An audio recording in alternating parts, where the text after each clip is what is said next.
Mario Yamazaki shall be forgiven. Gary Copeland may be the new worst referee in UFC history. Why that is in this video. Hello and welcome to Bloodsport MMA. Assalamu alaikum. Gary freaking Copeland. This guy, I mean, if you've ever seen him reffing a fight, he's not reffing too many UFC fights, but if you ever see him, you already know some show is gonna go down because he just can't, for the love of his life, ref a normal fight. Whenever he refs, there's always controversy around it. There's always something going on that people talk about. You know what I mean? And I mean, when I saw him on the Contender series yesterday, I thought already, like, oh no, because he doesn't ref too many UFC fights. As you can see here, he's not really reffing a lot of UFC fights these days. He's mostly reffing like regional scene, this Ohio Combat League and all of that.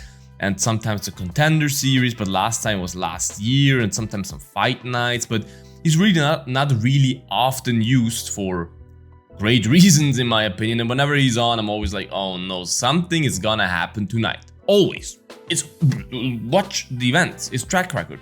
There's always something going down when he's reffing. Always something weird happens, right?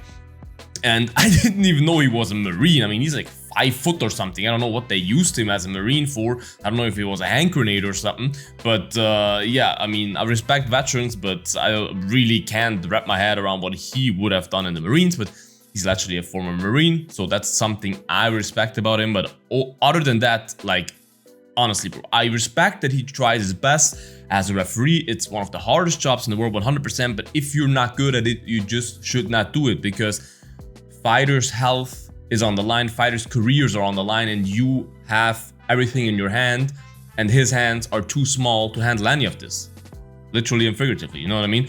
So yeah, yesterday night was one of those nights again where he just couldn't get a break. I think he reffed 3 fights and 2 of them were absolute disasters. What happened? So here is the first incident. I'm trying to show it to you that the UFC doesn't ban my video, so I'm gonna have to stop the whole time. But here, look at this situation. This Chapolin guy, who's one of DC's guys, headbutts, what is his name? Ho? Headbutts Ho, and then when Ho falls down, illegally knees him to the face. Watch this. 20 minutes later. Okay, now I found the moment. Here it happens. Boom, headbutt, right? In my opinion, there's zero fault of any of those guys because, yeah, he goes for a body shot, he tries to lean to the side, they clash heads. Can happen, especially if you're in opposite stance. Even though it happens more in open stance, but they're in opposite stance here. Headbutt. So he gets kind of dropped from a headbutt. He does not get dropped from a punch.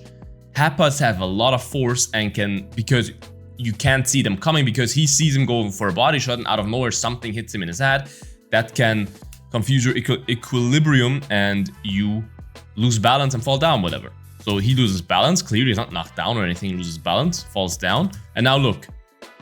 Clearly intentional. I mean, he did not attempt any knee strikes in this moment before he saw him fall to the ground. When he fell to the ground, he immediately switched from the high guard for punches to lowering his guard for the knee. And boom, a knee perfectly to the face. Not like the chest, the body, whatever. You can see clearly. I mean, he's so close, and it's on his level, if you know what I mean. Like, it's on his height level, you know what I mean? You can clearly see that he hits him flush, and you can hear it as well with a knee to the face, and he's more ground. You can't be more grounded. Both knees are on the floor. One knee is all it needs for you to be grounded. Both knees are on the floor. Boom. Perfect knee. And very lucky for Ho that he did not get put out from that. And between the rounds then, Copeland went to, somewhere here, you should see it. Copeland went to here, went to the fighter and just gave him a warning. Like, bro, take it. You have the video review. He had to, even if he did not see it in this moment, he had the chance to watch it on video between the rounds and still did not take a point. Like, there is a blatant foul there. A knee to a grounded opponent that is clearly intentional, and you do not take a point? Just because the fight didn't end because of that? Like, what are you doing? Just, I don't know if the steroids get to his head or something, but something is wrong with this guy. And then, even worse, Let me see where it is. So it's tough with the UFC events because you cannot click on play. It wasn't this fight. It was this fight. Okay. So look. He now shoots in. Okay, he gets knocked down. God damn it. Shoots in. Alright. He stuffs a takedown and now unleashes hammer fist. I mean, I can just... What the hell? He literally unleashes hammer fists after hammer fists after hammer fists after hammer fists after hammer fists. A lot of hammer fists. To the point where Haig did not really defend himself anymore. Not at all. I mean, look at this. So many hammer fists. Clearly to the side of the head. I mean, you're literally... It's on your height level again. It's on the floor. You should see it better than everyone. You're 5 foot, bro. And he lands those clearly to the side of the head. Clearly. And one rule that you should know of, if I hammer fist you to the side of the head in this position, and whilst I'm hammer fisting you, you turn your head, you move your head, and because of the moving of your head, I then hit you to the back of the head, that's not my fault. If you move your head whilst I punch you and the punch because of that goes to the back of the head and it was not my intention to hit you to the back of the head, that's not my fault. That is not a shot to the back of the head. So even if it happens once here, all those shots go to the side of the head. Look at that, that's the side of the head. That's not the back of the head. That one might have been because he lowered his head whilst he punched.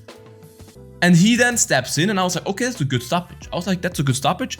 That's the point where you should stop the fight. Because he took like 20 unanswered hammer fists. Heavy ones. It's clear for everyone the fight is over. He says timeout. Referee comes in and says timeout.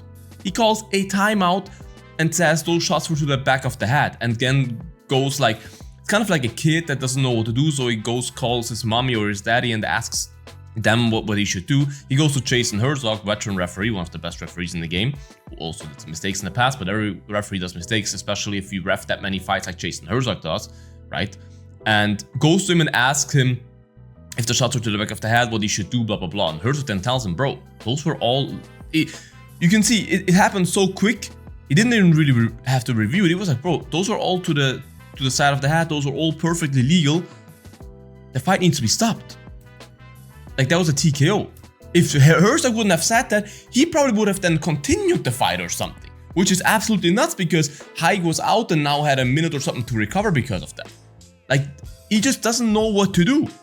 He just didn't know what he has to do in this moment, which is a totally normal situation, normal moment. Watch Paul Craig against Johnny Walker. It was the same exact thing. Just he was not on the floor, he was standing. But also the hammer fists while the other guy was holding onto the leg.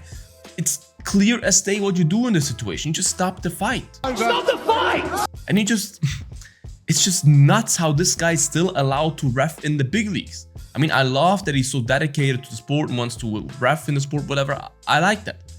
But if you don't belong to the big leagues, if you're not that good, you just don't belong. Because there's a lot on the line in these fights. And you're messing up careers like that. And the most famous incident with him was obviously this fight, where Chris Weidmann consistently poked Bruno SIlva in the eyes. I think like 4 eye pokes or so. Gary Copeland saw every single one of those eye pokes, did not take a point, nothing, and even declared a TKO win after Chris Weidmann poked him so deeply in the eye. So deeply. And if you've ever been poked in the eye, you know that shit hurts. And because of this eye poke, Bruno SIlva fell to the floor, right? And obviously thought, because it was such a obvious eye poke, it was not like, I don't know, a punch where the thumb somehow hits you, like, it's like this, the middle finger right in the middle of his eye. He then fell to the floor thinking he will get a break because of the eye poke, which he should get. The referee stopped the fight, declaring it a TKO. Chris Weidmann knocked you out. Like, huh? Brain damage. Are you freaking crazy? And then the review officials and all of that had to tell him again, like a parent to their kid, like, hey, son, this has to go to a technical decision because you stopped the fight. You can't continue it right now. It has to go to a decision, a technical decision, because that was not a TKO. That was an illegal eye poke, and because of that, you stopped the fight. That is not a TKO, my friend. Read the rulebooks. So they then went to a technical decision after, I think there was a second round or something like that. And Chris Weidmann won the fight by technical decision. Bruno SIlva then went to the appeal court and all of that, trying to appeal it to get a no contest, which in my opinion would have been the right decision because it should be a no contest. He still had plenty of time left in the fight to win this fight, Bruno SIlva. Unfortunately, the court, which they always do, they always decline those things. I don't think a decision has ever been really changed in the UFC after someone goes to the court, to those appeal courts, because they just don't do that. But in this night as well, which I think was the last pay-per-view that he ever refed in. Was it a pay-per-view? I think it was. And no, UFC Atlantic City was a fight night. But in this fight night alone, there were like 3 incidents, 3 fights. I think every single fight that he refed actually in this event, where a lot of people had a lot of, opinions on what he did. Like there was a stoppage as well, I remember. I think it was in that night from Ibo Aslan against Anton Turkalj, where Aslan drops Turkalj with one hand, with the right hand, I mean, no, obviously with one hand, not a double hammer fist, but double Superman punch. Turkalj falls to the floor, not like out or anything, he just falls to the floor, knocked down. And when you fall to the floor, you obviously need to like get a grip somehow, especially if you're knocked down, you're confused for a second. So he had both hands behind his back, like, you know what I mean, like holding himself for 0.5 seconds. When he fell to the floor, and held himself like this, which is not a normal reaction. Is he intelligently defending himself in that moment? No, he is not. But you didn't even give him the chance to do anything.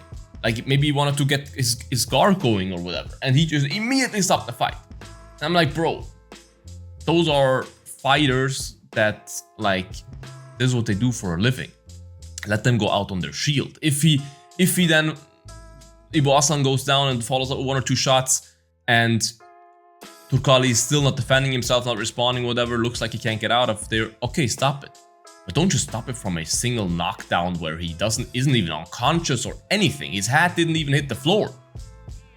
And yeah, there's just always, whenever Copeland is involved, there's always controversy, and there's a reason why they use him so infrequently. I mean, last time they used him was for Corey Sandhagen against Davidson Figueiredo for this event, and before that it was Contender Series last year. So I don't know who gets to decide if I think the commission gets to decide if he refs any more fights, but I hope they see the obvious, which every one of us sees, that Gary Copeland should not be reffing UFC fights anymore. I mean this with all love and respect. You should not be reffing UFC fights anymore. You are just not a good referee. It's just the matter of the fact. There's many much better referees, and I do think we should rely on those instead of Gary Copeland. What is your opinion about Gary Copeland? Write in the comments, you guys. Do you like him? Do you think, I don't know, he's the best referee ever? Write in the comments, you guys. Like this video, subscribe to the channel, would appreciate that. Check out my merch, bloodshop.net. Freshest merch in the industry, the Muay Thai Blood Bear here. Free shipping worldwide with the code FREE. Check it out, you guys. Stay bloody. Until the next one. Bye-bye. Bloodsport out.